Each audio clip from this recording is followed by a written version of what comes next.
మహిళల క్రికెట్లో సక్సెస్ఫుల్గా రన్ అవుతున్న ఉమెన్స్ ప్రీమియర్ లీగ్ 4వ సీజన్కు సన్నాహాలు మొదలయ్యాయి. దీనిలో భాగంగా WPL ప్లేయర్స్ వేలం వచ్చే నెలలో జరగబోతోంది. BCCI వర్గాల సమాచారం ప్రకారం నవంబర్ 25 లేదా 29న ఉమెన్స్ ప్రీమియర్ లీగ్ వేలాన్ని నిర్వహించనున్నారు. వేలానికి సంబంధించిన నిబంధనలను కూడా ఆయా ఫ్రాంచైజీలకు BCCI మెయిల్ చేసింది. వేలానికి ముందే ప్రతి ఫ్రాంచైజీ 5గురిని అట్టిపెట్టుకోవచ్చు. దీనిలో గరిష్టంగా భారత క్రికెటర్లు 3, విదేశీయులు 2 ఉండాలని సూచించారు. భారత క్రికెటర్లలో 2 అన్క్యాప్డ్ ప్లేయర్లను రిటైన్ చేసుకునేందుకు ఓకే చెప్పారు. నవంబర్ 5వ తేదీలోపే అన్ని యాజమాన్యాలు తమ రిటైన్ ప్లేయర్ల జాబితాను వెల్లడించాల్సి ఉంటుంది. వేలంలో పేర్ల నమోదుకు నవంబర్ 18 ఆఖరి తేదీగా నిర్ణయించారు. నవంబర్ 20న వేలంలో నిలిచే ప్లేయర్లు పేర్లను BCCI విడుదల చేయనుందని తెలుస్తోంది. IPL మాదిరిగానే WPL రైట్ టు మ్యాచ్ను అనుమతిస్తూ నిర్వాహకులు కీలక నిర్ణయం తీసుకున్నారు. ఒక ఫ్రాంచైజీ 5 RTMలలో పాల్గొనవచ్చు. ఒకవేళ ఫ్రాంచైజీ 4గురిని అట్టుపెట్టుకుంటే వాళ్లకు ఒకే ఒక RTM ఛాన్స్ ఉంటుంది.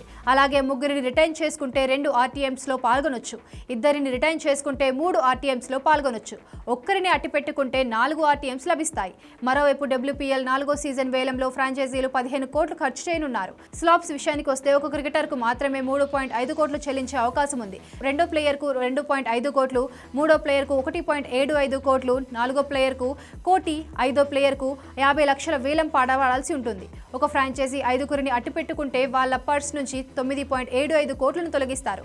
ఒకవేళ 4గురిని రిటైన్ చేసుకుంటే 8.75 కోట్లు, 3గురినైతే 7.75 కోట్లు, 2ని రిటైన్ చేసుకుంటే 6 కోట్లు కట్ చేస్తారు. కాగా తొలి 2 సీజన్లలోనూ ఆల్రౌండర్ షోతో అదరగొట్టిన ముంబై ఇండియన్స్ ఛాంపియన్గా నిలిస్తే 3వ సీజన్లో స్మృతి మందన కెప్టెన్సీలోని రాయల్ ఛాలెంజర్స్ బెంగళూరు ఛాంపియన్గా నిలిచింది.